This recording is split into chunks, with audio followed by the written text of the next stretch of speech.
you take this woman as your lawful wedded wife? Ooh, yeah! Oh, Place the ring on her finger and repeat after me. With this ring, no. With this ring, I thee wed. I thee wed. Hello and welcome, Place to Be Nation. I'm your co-host Ryan Everett, I'm your co-host Cindy Everett. and we're here with This Ring, episode 45, where we'll be going over WWF King of the Ring, 1998. With this ring for King of the Ring. Yep, exactly. The very same ring. Not exactly. Okay, sure. So, as we're going through, chronicling through, at Over the Edge 1998, Steve Austin defeated Dude Love. Yep. With Vince McMahon as the referee by Vince McMahon's own hand. Yeah. The match ended as Yes, he his own stipulated hand. it would. And then the next night, Raw in Chicago, Mm-hmm. which I'll follow up with later Okay, about how I okay. should have gone but didn't. Okay. But Don't know where that's going. so, All right. but anyway, so Raw was in Chicago the night after it was Milwaukee. Obviously, it's a very easy, Mm-hmm. car ride down after the pay-per-view. Sleep in the Harrison Inn by the Rosemont Horizon. Nice.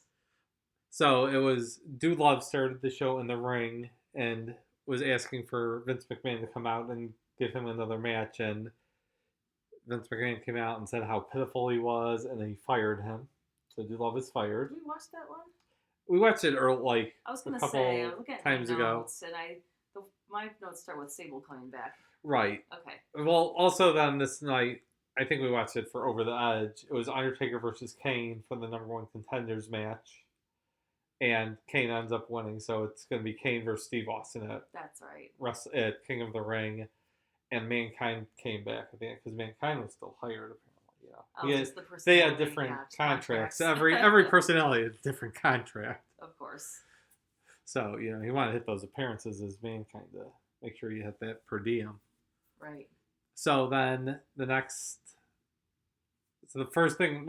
watch, the Raw we watched first was the Raw 2 weeks later. So it was right between Over the Edge and King of the Ring, where the show starts off and Sable comes out Yes. after she had People are all like, lost her "What?" WWF Match. Loser Leaves Forever match. But she comes back, and this is the first of many times she has an angle where it seems like she's having sex with Vince McMahon. You're not sure how much the consent is. Oh, I didn't get those vibes. I just kind of thought he was like using her. Yeah, but it kind of seems like he's using her for a reason. Right. Yeah. And I mean, there's later times where they do the same angle again, but it's very Okay. implicit. Implicit or explicit? Implicit. Oh. No, it's like they make out on screen and stuff.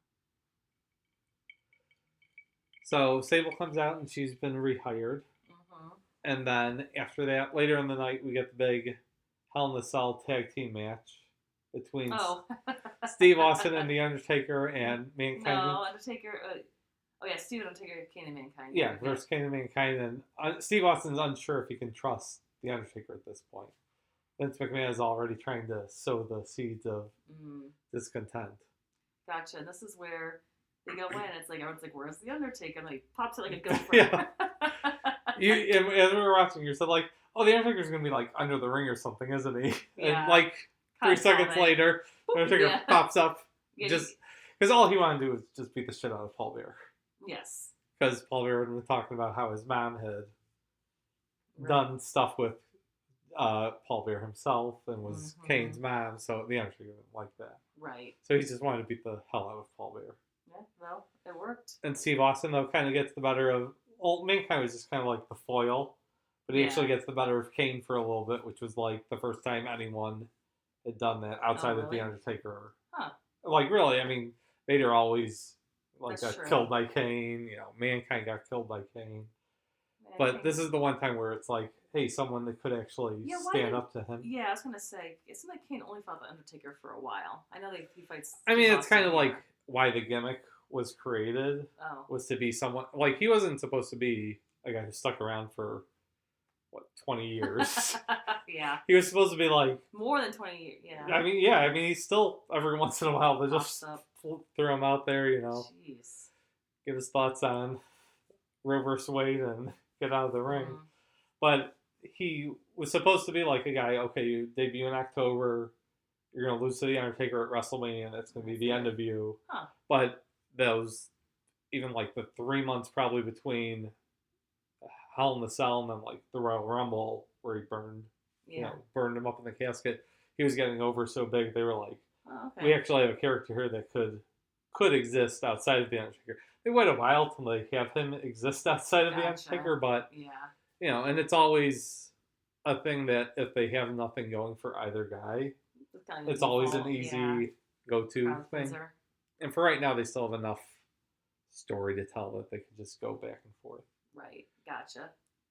So so they have this tag match, but it's not really a tag match. But Steve Austin shows that he could hang with Kane. Mm-hmm. The Undertaker shows you can beat the hell out of Paul Bearer, which I don't think was ever really in question. But yeah, still good to see. So and then Steve Austin and Kane fight on top of the ring. Yeah, they fight. Cool, because Kane got on top of the cage to try and break in to help his daddy Paul Bearer. Right.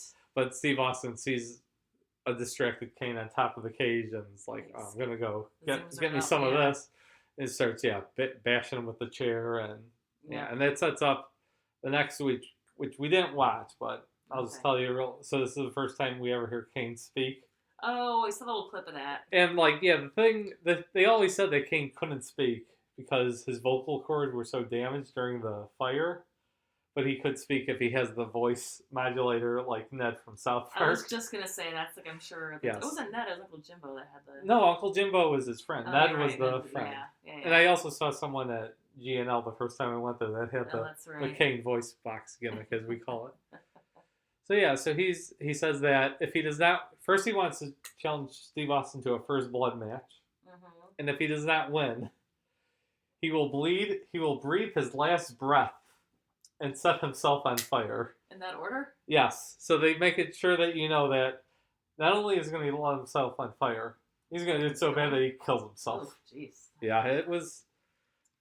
There's stakes in the title match. Evidently, yeah. Well, just for Kane, Steve Austin's like, I'm not going to do that. His belt's on the line. Yeah, but he's not willing to ante up that. He'll live regardless. Exactly. Yes. Exactly. So we go to the event itself, and it is in the Igloo in Pittsburgh, Pennsylvania. That's right.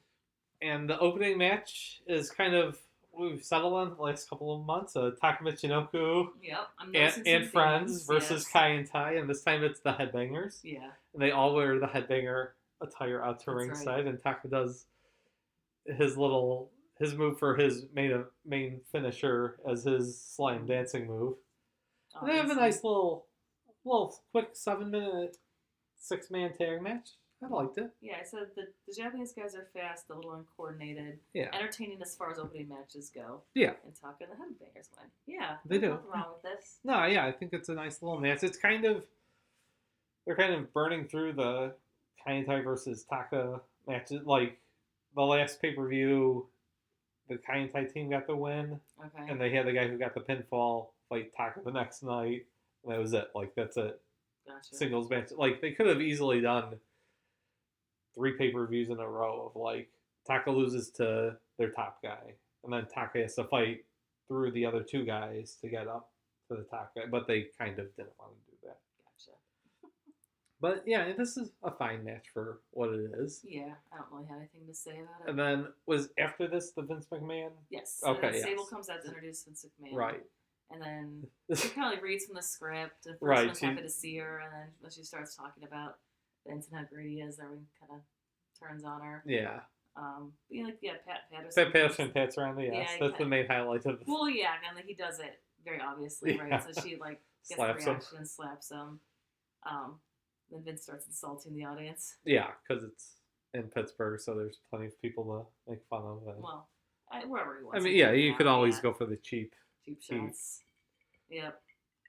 But there was I don't know how that one ended. It was just kind of him guaranteeing that there would be a new champion. Yeah. Okay. Steve Austin would lose. Because it's his main goal. Yeah.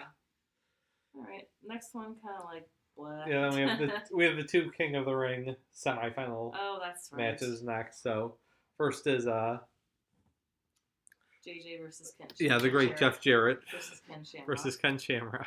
Which, well, yeah, this is kind of, I don't know. I guess still like not used to the setups, but I thought it was interesting how it wasn't just the King of the Ring. It was like the King of the Ring and this other Right. So thing going on. 93, 94, and 95, they had it was 8-man fields. The whole thing be a bracket? Yeah. Pretty much. So it was like there'd be 11 total matches on the card. 7 of them were the tournament and 4 other like matches. But by 96, the fields were getting kind of weak. So they kind of had to thin it out a little bit. Like by 98, they could have definitely had it be the top 8 guys in the tournament. But they still they had so many other matches that they had to work in. Gotcha. It would have been hard having. I mean, so if you go from a 4-man tournament to a 8-man tournament, that's 4 extra matches. Right. And you already have 9 matches on this card. Play-in, like the NCAA. I mean, they sometimes did that, like with the free-for-all before show. It was like a buy-in to the tournament itself, but this tournament, they had like other matches they wanted to get to. So yeah, I agree. I never liked when it was just 4 men. Yeah. At the pay-per-view. It's pretty short. You just have to win 2 matches. Exactly. I mean, it's tough, but it's not. Right. It's not the King of the Ring. Yeah, it's not. Like you're not winning 4 matches in a night. Right. Well, I'm glad we have the feels the same about the. Yes, the King of the Ring qualifying. Yeah, I mean, I said. Jay at this age he's just old and slow, kind of normal stuff. Decent crowd engagement. Jeff Jarrett's still wrestling today in AEW. Just so you know, that's crazy. I like how you call him old. He was old in 1998, so he's even older now. I guess. He wasn't really that old. He's old fashioned though. I would say. Why. Yeah, I mean he was 29 here. Oh jeez. Okay. No, 31. But still, he wasn't old. He was just like. Yeah, he has the Memphis style, old school style of wrestling, and he never really got out of it. Like, yeah, he definitely has a different style. Like, if you watch him and his whole WWF career, and Randy Savage, like in the first 6 months of his WWF career, they're very similar. Because it's the Memphis heel thing where like. You stall. Oh, yeah. Anyone like touches your hair, you freak out. Gotcha. But Randy Savage evolved past that and became like the greatest wrestler of all time. Whereas Jeff Jarrett was just like, no. When I learned in my first 6 months of wrestling, I'm going to do that. Like I'm not gonna learn my new tricks. Exactly. Okay. So Shamrock wins, not surprisingly. Yeah, that was kind of a given. Yeah. And then the Rock. Yeah, go ahead. Sorry. The Rock versus someone named Severn the Beast. Where's that guy? Dan the Beast Severn. Oh, I wrote Severn the Beast. Well, that's kind of the same thing. It's basically the same. Where did that guy come from? Who's that guy? So he was a UFC fighter. And him and Ken Shamrock, they had 2 big UFC fights. And so eventually it made me rent UFC videos for the first time. Oh, okay.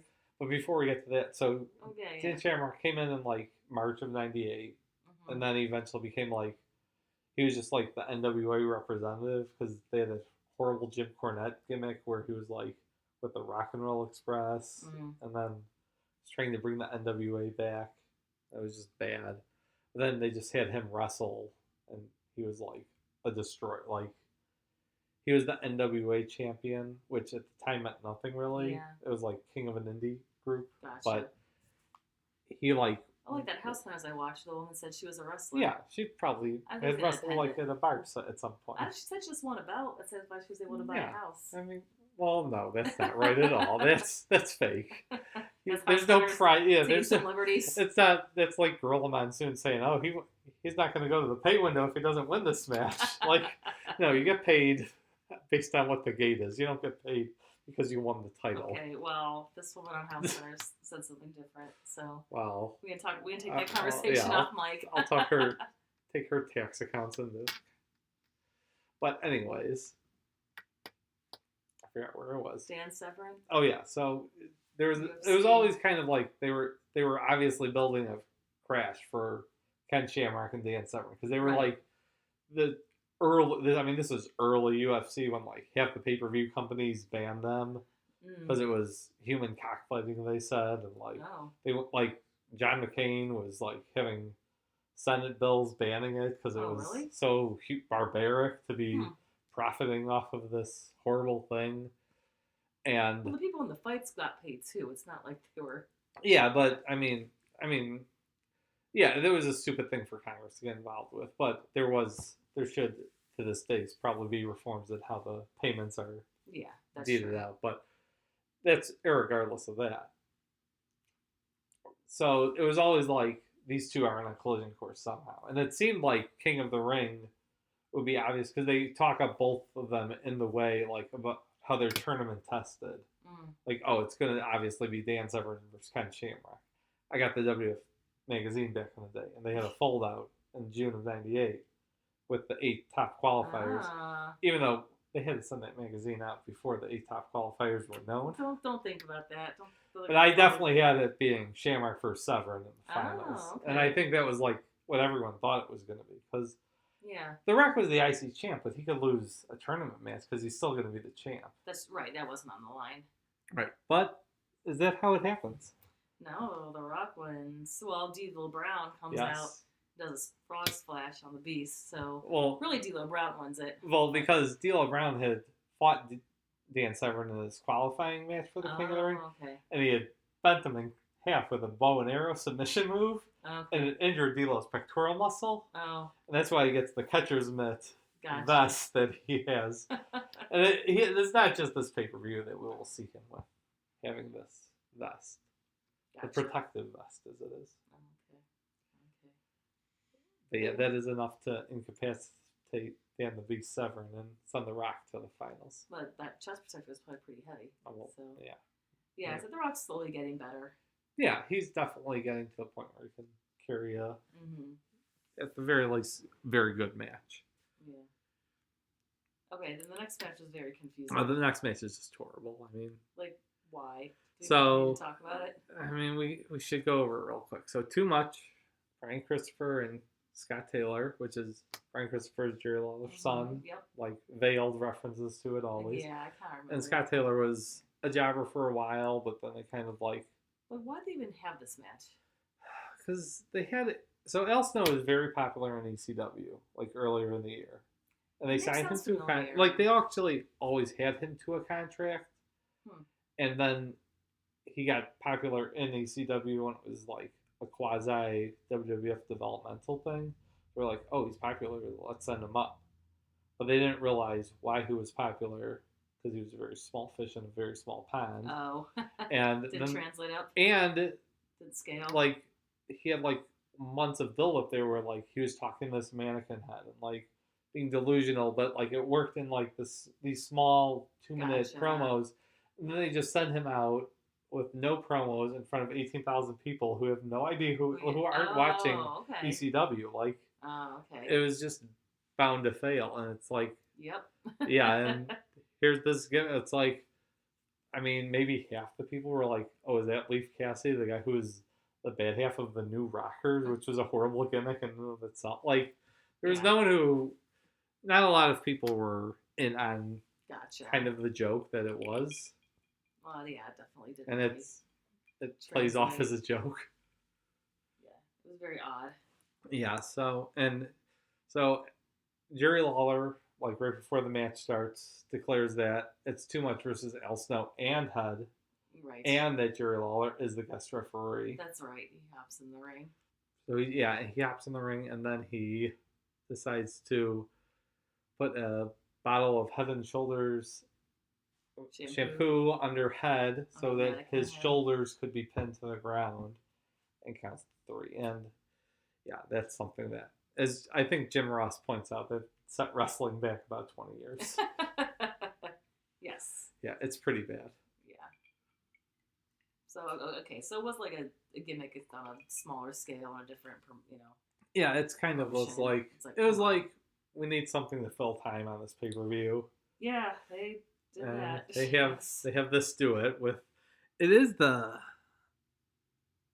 Or no, the next match, which was also like not announced and just came out of nowhere, was X Pac versus Owen Hart, but that's an actual good match. Yeah. Yeah. Yeah, that was good. Then like Mark Henry comes out.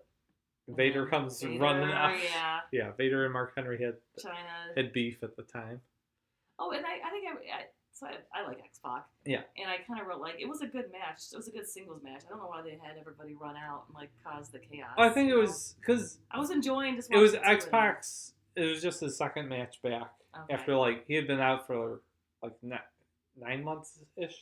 Okay. Like October, he got injured in WCW, broke his neck, and he was out for until like 2 weeks before this in June is when he started coming back. So still early in his comeback. I think I just wanted to make sure that like they knew Owen Hart versus X Pac could have a good match, but they wanted to have the Gaga around it to just kind of make it stand out more than just I mean, because there's enough storylines going around everyone that they could still have their good match and get other things involved. Yeah, I thought it was fine as it is. But fair enough.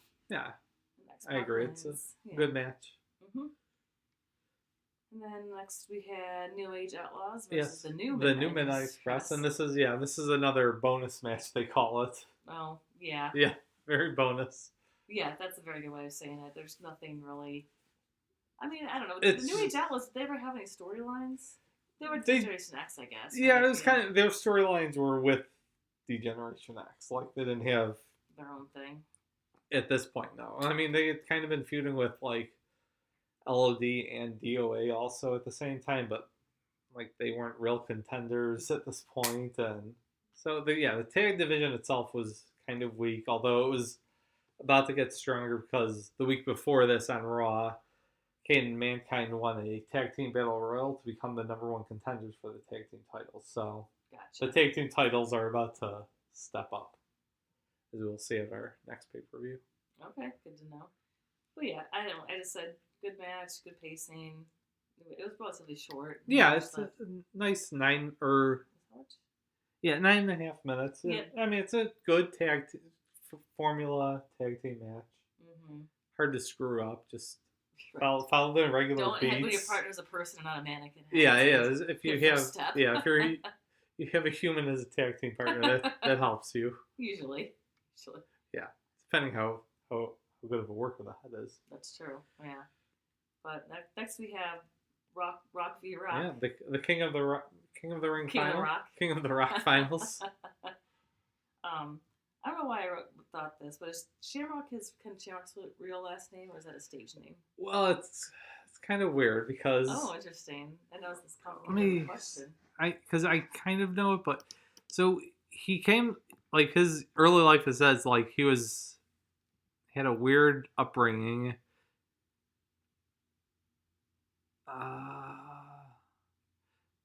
His father was an Air Force enlistee, but he ran away from home when he was 10. Oh, jeez. I'm trying to find where the name comes from. So like eventually he became like a foster kid and went to a bunch of different places, and then he ended up going to this like dojo, like learn how to. At first, I think it was just like jujitsu, and like eventually adapted the name Shamrock. Okay, so it's not his real name. It's not his real name, but it's not like a name that he came up for. Like he had the name before he came to WWF, obviously. Like he had that before UFC event and everything. So yeah, it's okay. I don't have enough time to read through all this, but I know he was Kenny Parisi at one point in the like early shoot/real wrestling federation in Japan. Okay. Interesting. So not like his necessarily birth name. No, it's not. But not like something specifically for WWE. Yeah, it wasn't like the WWF saw him. It was like, you're Ken Shamrock, a great Irish fighter. Got it. It was weird seeing China speak Spanish. Yeah, that was kind of weird. They like let that just out of the bag. Like, hey, she could do this if she wanted to. Yeah, she doesn't speak at all, but she'll speak Spanish. Yes. So that makes sense. Triple H kind of wanders around and he spits water in the Rock's face. Yeah. And gives Shamrock the one up. I said, yeah, some good combinations, a little choppy. Rock taps out. So crazy Eye Shamrock becomes Yeah, and this is kind of the official end to their feud that had been going really for like I think it was over 6 months. Like they actually started in like November at Survivor Series. So, and this is like the end. Like he makes him tap out in the ankle lock. He doesn't win the Intercontinental title, obviously, but he beats him cleanly, and they never really fight. Like, really? well, they do That again, was but not on this for this reason. You know, this Gotcha. feud is over now. This ends the feud. Yes. Ooh, good. I mean, Ken Shamrock won it pretty fully, like evenly, like just wins him, beats him cleanly. Rock had helped the last match, so he was kind of Right. didn't really quite earn that the same way that Ken Shamrock did. And then, really ho-hum match. Undertaker beats Mankind. Hell in a Cell. Nothing happens. Yep. Boring. No one ever remembered it. Undertaker pins him with a tombstone. Yep. Like always. Yada yada. What I'm sure I talked about this the first time we watched this, but like, what was your reaction the first time you saw this? So I was watching it scrambled, and didn't really get what was happening. Yeah, I was gonna say. How could And the next day, I was just like, all about the Steve Austin and lost the title. I didn't know about how I knew like Undertaker or Mankind got thrown off the cell, but like in the first match, the first Hell in a Cell match, Shawn Michaels fell off he was hanging from the top. Yeah. And got knocked off and fell through. I know we watched it at one point. Yeah. And then so I was like, okay, that's probably what happened the first time, and then the second time he got chokeslammed through, and that's pretty cool. I gotta see that. Yeah. But then the next day at Little League, I got the tape from Nick DiMaggio because he was my tape. DeFrancisco, you mean? No, DiMaggio, a different okay. fellow, Right. redheaded fellow. Okay. So he gave me that tape, and then right before Raw. No, it was after Raw because we had a game that night. So the game was like 6 to 7. Got home, ate dinner, watched Raw. After Raw, I watched the pay-per-view, and I was like, "Whoa!" Like this happened. Crazy, yeah. I was like, "That makes sense." That Mankind wasn't on Raw last night. Yeah. Or this night. Seriously. Good thing they gave him the night off. Yeah. So yeah, it was. But yeah, it's probably the craziest two bumps ever in a wrestling match. You'll never see anything like that again. Like. He talks about that now on his podcast, like how so many of times his matches would have been stopped nowadays in WWF. Yeah, and the fact that it wasn't even just the first one. He went through it twice, and the tax. It was just like over the top. And the first one, hey, we should have Nick Foley on our podcast. I mean, for $120, he'll do a cameo. I don't know. So we'll pay him $120. Get him. Well, cameos are recorded. Yeah, we could record it and then just play it, I guess. No. Yeah, that's a lot. Could you just pay for 10 minutes of his time? Probably. He seems like a nice guy. He does. He has a lot of shows this summer for his comedy shows. Yeah, because it's 25. Oh my God, it's 25 years for the Hell in a Cell match, but none are in Chicago, unfortunately. Wait, what does that have to do with that? Like his comedy show being 25 years? Well, no, because all the shows are going to be based around the Hell in a Cell because it was 25 years ago this year. I know. But it's it's a special. I mean, most of his comedy, just from what I've seen, the one show I saw was about centered around that match. Yeah, I mean, that is the most famous thing he's ever done. Yeah, it's crazy how he's still a functioning person. And we know why, because as he told us at the comedy show we saw 10 years ago now. Wow. That as one guy told him in a minute, hey, I know what you did. It was a magic table. Mm-hmm. And Mick said, you got it. Yep. It was a magic table. Yep. It was just. I just feel like there's so many things that could have gone wrong with that. Yeah. I mean, it's weird because, they've had plenty of DVDs, plenty of network shows, plenty of books.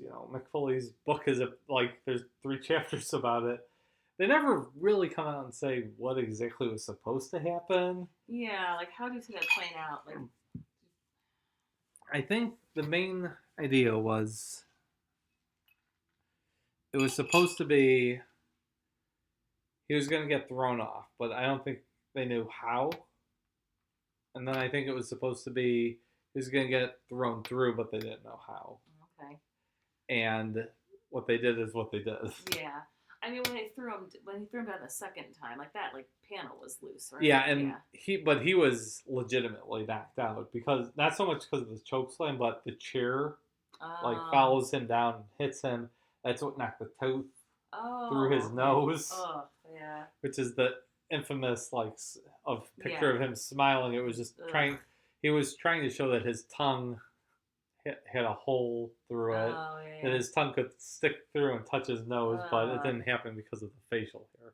Yeah. Unfortunately. Well, not funny, but like the almost like ironic part is like the person who got hurt the most in that match was the Undertaker. Yeah, so the Undertaker had that was another thing where it's not. He had a sprained ankle going into the match. Oh, okay.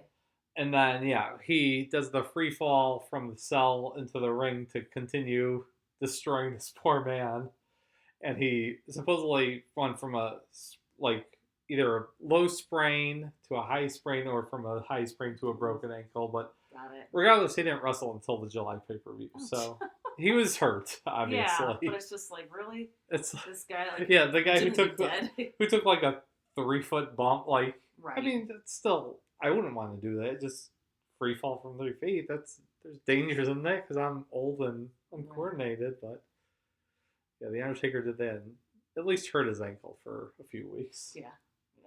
I mean, Mick Foley had it wasn't a lacerated kidney, but it was a bruised kidney and a dislocated shoulder. I think were the official things, and obviously a concussion. Like, looking back, but they didn't technically diagnose that at the time. But yeah, it was bruised kidney and I think dislocated shoulder, because you could tell when he's climbing up the cell. Yeah. On the second time, it's just pure adrenaline, but even with pure adrenaline, his one shoulder is not doing anything. Yeah, right. But yeah, he gets up there, and he said that was the most athletic thing he's ever done in his career. It was climb the cage with a dislocated shoulder. Mm-hmm. And the Undertaker plays it great. He looks in such disbelief for 2 seconds, and then right away watches over him okay, I'm gonna kill this person now. Yeah, I mean, I'm sure someone was real disbelief. Yeah, I think it was, and I think it was also his character, because he said in the in Mick Foley's book and in the documentary about it, after the chokeslam, he looked down and he thought he was dead. Oh, jeez. So he jumped down, and the only thing they could think of doing was having Terry Funk yell at him for a minute and have the Undertaker chokeslam and hope Mick Foley wakes up. And luckily, that's what worked. Yeah. And then the craziest thing, I think, is so Terry Funk's get chokeslammed. Mick Foley's barely conscious. Right. And then they have another 8 minutes of a match. That's the thing. And it's not you could end it with just the table fall. It could have easily been. It could have easily been. He chokeslams Terry Funk. Mankind comes to him and gives him a mandible claw. Undertaker punches him out. Tombstone. Match over. Yeah. No one would have been oh, this was a ripoff. Right. It was almost too much. But yeah, I think in the book they talk about how right away the Undertaker goes for the old school, old school. Yes. Or Sound of Music. Sound of Music, as you call it. That's and Mankind immediately crotches him. Right. That's where I think Undertaker, the referee, and everyone else is okay, Mankind, he's good enough to finish the match. Yeah. And they go through it's a normal Undertaker Mankind match. It's good. It's Mankind introduces tax for the first time in WWE history. Oh, really? That was the first time? Yeah. Yeah, people were going crazy about that. Yeah, because they had shown videos of him in Japan in tag matches, but this was the first time they actually had it live in front of them. So, adding a fire to the concussion theory, after the match, he's in the back with Undertaker and Mike Chioda, the referee, is oh, Undertaker, or Mark, I'm really sorry, we weren't able to use the tacks in the match. That's right. As he has tacks sticking out of all of his upper body. Gosh. And the referee, Mike Chioda, was Mick, don't worry, you got to use the tacks. He's oh, did I? Jeez, yes, he was out of it. Yeah, he was. And like in Beyond the Mat, the documentary, that's one of the things they play, like, is his, post. like, he had a post-match answering machine call to the director, because they were friends before Okay. the movie, and it was, like, kind of showing, like, how out of it he was, and Jeez. so this was, like, the worst he ever got injured. Yeah, that's not good. Yeah. But yeah, great match. Yeah, it's... And then, that kind of like, how do you follow that? Exactly. And it's kind of like, how do you rate, like... Yeah, it's so like in a class like, of it's... its own. Yeah, it's... The match, it's not like bell to bell. The Shawn Michaels versus Undertaker Hell in a Cell is a better match. Right. But, like, emotionally, Yeah. what you have is... Yeah, amazing. Like, yeah, one man's, like... Personal passion play of for the yes. WWF. I mean, really. Yeah, that's true. So but then after that, we have a world title match where if the one guy loses, he's gonna breathe his last breath by a fire. And breathe his last breath and then set himself on fire. Oh, I think it was some. I guess it might have had to have been the other order. I don't know. We didn't watch it. Yeah, I don't know. It's whatever. He's gonna kill himself by setting himself on fire, and they have like gasoline. 18 bottles of gasoline around ringside. They dumped it on Earl Hebner. Well, they have the best thing is they get bottles of gasoline on the announcers kind of like how many bottles of gasoline is it going to take to burn a fella? Apparently a lot. I guess. Yes, well, it was the first blood match though. Yeah, that was first blood. And they did make a good thing on the free for all, which was again that was the half hour before the show aired. It was on the TV Guide channel, the preview TV Guide channel. Oh, like the Grid channel. Yeah. Like for a half hour, it was on that. Huh. So if like you change there and it was like, oh, half hour. Your TV Guide channel had like shows on it? Yeah. Yours just put like local ads. No, around like 96, because that's when WWF started the free for all. Or also, at this point, you could just go to the pay-per-view channel. Like it was channel 67 here. Oh, okay. And the first half hour would play free. Oh. This was a free for all. Because it's free for all. I get it. But so they even had Earl Hebner get interviewed during it. Okay. And he said like, because Steve Austin is like one of like the guys who's notorious for easily bleeding. Okay. Like, because he does actually ended up getting cut in his back. And they like were worried like, oh, what if Kane hits him like in the nose or the eye and he actually starts bleeding right, like 4 minutes into the match. So Earl Hebner like explains, no, it's going to have to be a big cut. Like it's going to have to be. He basically says, no, the guy's going to have to take a razor blade out of his wrist tape, cut himself across the forehead, and bleed for this match to end. Which is how it goes, but no. But it was a good point to make, because Steve Austin is, especially when they have the Hell in the Cell cage raising and lowering. Yeah, it was just kind of stupid. I don't know. I mean, it didn't really like add anything. It was kind of like, I know what they were trying to do, showing how Vince McMahon was so against Steve Austin winning, but it didn't really. There was only one time where it really helped Kane. Yeah. Because when he's like choking him and it's coming down on his face, but then after that, like Kane's hung up by it. Like it was like if you just had it down the whole match, it would have made sense because Kane has no parts of his body exposed except for a hand. Right. And Steve Austin's wrestling in underwear. Right. Yeah. I never thought about that. That's true. Steve Austin's in undies. Yeah. And Kane is covered, like all his skin's covered. So how would he bleed? I guess if you just hit him on the top of the forehead enough, he could have a forehead cut, but he doesn't have a lot of skin exposed. No, he does not. But yeah, it wasn't.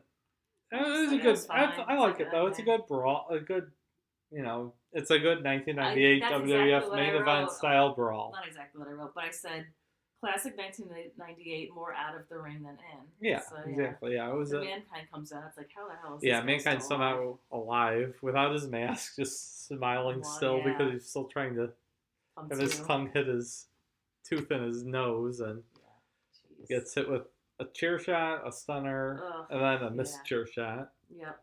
Because Undertaker comes out because his main goal tonight is just to kill Mankind. Right. Exactly. Will not rest till it's over. And then, then Austin does kind of, like, bust open for real. Yeah, because Mankind Undertaker and Steve Austin both swing a chair at Mankind. He falls down because he's already been killed tonight. Right. And Undertaker's chair hits Steve Austin's chair, which hits Steve Austin. Steve Austin is busted open. Like the chair, very, very sharp. Yeah. And then the Undertaker, this is where it kind of comes weird, like, what was his motive? Because he then throws Earl Hebner in the ring, douses him in gasoline. Ugh. And then, like, was it just to wake him up? I don't know. Maybe. Or was he going to burn him for some reason? I don't know. We don't know exactly, but yeah, so eventually he wakes up because he's been doused in gasoline. That will wake you up. Ugh, yeah. And he sees Steve Austin bleeding calls the match, and Kane wins. And that was how the pay-per-view ended. Well, I mean, once again, a very famous end to a pay-per-view, I will say that. Oh, yeah. Like, Steve Austin, like, covered in blood. Steve Austin covered in blood, Kane winning, Steve Austin losing the title. That's true. Was That's a big deal. huge in 1998. Oh, yeah. For sure. But then we get to Raw the next night. We do. It starts with Vince McMahon walking out in ridiculous shoes, which they make sure to note. Yes. And they also do not. Unfortunately, the night before at King of the Ring, Pat Patterson's longtime partner, Louis, who had been a hairdresser for some of the WWF crew, passed away. Aww. So Pat Patterson was not at Raw that next night. Okay. So it made the unique Stooges crew of just Briscoe and Slaughter. Oh, as I said, Slaughter. Yeah. He always needs two goons with him. Yeah. You can't have Vince McMahon with just Briscoe. That would be.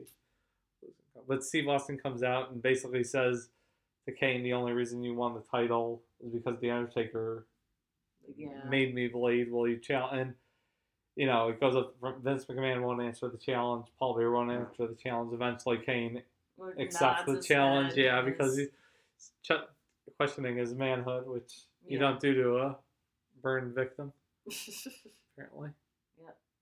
So they have the rematch. Yep, they had their big rematch, and it was at the Gund Arena. It was Cleveland, Arizona. And it was one of the bigger Raw matches to this point. I could see that. Yeah. I mean, it was a world title match where there were actual, like, you didn't know who was going to win. Yeah. Like, you could easily see Kane winning, and because it's one night, so Kane could win in the whole of the next pay-per-view. Yeah. Or Austin wins it back because he's the guy. Right. Yeah.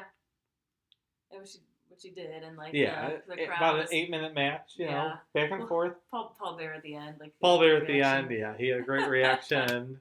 The fans at ringside had a great, like, as soon as he hits the start, like, everyone in the crowd just jumps up and starts going crazy because he hit the stunner pretty cleanly. He did. Like, the only thing is the Undertaker going to pull the referee out? Like, I remember watching and thinking, oh god damn it, that's what's going to happen. But no, it's a clean win. Austin wins, and then the Undertaker comes in the ring. No one knows what exactly he's going to do, so Steve Austin just stuns him right away. Yeah. Just to cover all his bases. Yeah, don't want to get ahead of that one. Yeah. And Austin walks out with the title belt held high, and I'm sure he'll have no challenges over the summer. It's all good. It's all clean sailing from here. Then what are we going to watch next month? Well, we'll get Fully Loaded 98, and we'll see loaded. boobies, I'll tell you that much. Oh, okay. And 98 Fully Loaded boobies. I think you can kind of guess where we're going. All right, but let's get to our rankings first. So, what was your ranking for King of the Ring overall as a show? I'll look at my past rankings because it's. Yeah. I mean, I feel like that match kind of has to. 9 for the Rumble. WrestleMania 14, you had an 8.5, and I think it's with those. Yeah. It's. I'll give it an 8.5. All right, yeah, I think it's definitely in the. Because outside of the Mankind Undertaker, it's fine. I can't think of like an easy second, Yeah, I mean, I really like the main event. I think it's kind of historically been overshadowed. Yes. Because, I mean, Undertaker Mankind is probably like one of the top 4 matches historically in the company history now. So, So I'm going to go. So I had Rumble at 8, WrestleMania at 9. I'm going to go 9. Yeah, because thinking of what's coming up, I know. Okay. All right, top 2 matches. Okay, so Undertaker, Mankind, Yeah. obviously. I still the Rumble is my favorite, right? As of now, yes. Okay, I think it's probably gonna. I don't know. This is like in its own category. Yeah, I'm also gonna put Undertaker, Mankind. I think the second one that I want to put. Yeah, you're gonna put the title match, I assume. Yes, I'm a big proponent of it. Al Snow and Head's not making sense. Yeah. Tell you that. If you say Al Snow and Too much. Head versus too much, we're stopping the podcast. This is the last. But you can't episode. say it just because of that also. No, that's fine. Of all the things that take my time, this is not high on the list, quite honestly. Yeah, I'll do the title match too. Yeah, I mean, the King of the Ring finals was really good also, I think, but it's just not as good. Is the Rumble still your favorite match though? I think so. Yeah. What about you? Dude Love Steve Austin is still my favorite. I think Undertaker Mankind is more memorable, but I still like Dude Love Austin more, especially because watching Undertaker Mankind, you know how much it like screwed him up now, so it's kind of like it's good to watch, but there's also the whole unsettling part. Right. Yeah. It's hard to watch at times. Yeah. So as to what we will watch next, though, we go to the July pay-per-view, Fully Loaded, and if you thought No Way Out was a filler pay-per-view from Royal Rumble to WrestleMania, you ain't seen nothing yet, because this is the filler. This is all King of the Ring to SummerSlam filler. Gotcha. So do they really have to do it every month? Could they just skip it if they had no content? I mean, they technically could have, but they had sold the paper. They had already promised they were going 12 pay-per-views a year. So well, that's a tall order. Yep. So they are doing it whether they have a show or not. Gotcha. And we will see how much of a show they have. Sounds like not a lot. Some of it's good. Okay. It's yellow. It's yellow. It's butter flavored. Yeah. That's how I felt pushing that button today at the movie theater. Nice. Don't think about it too much. Don't think about the chemicals I'm feeding my children. All right, until next time at Fully Loaded 98. Oh yeah. We'll see you then. See you then. Bye. Thanks. Bye.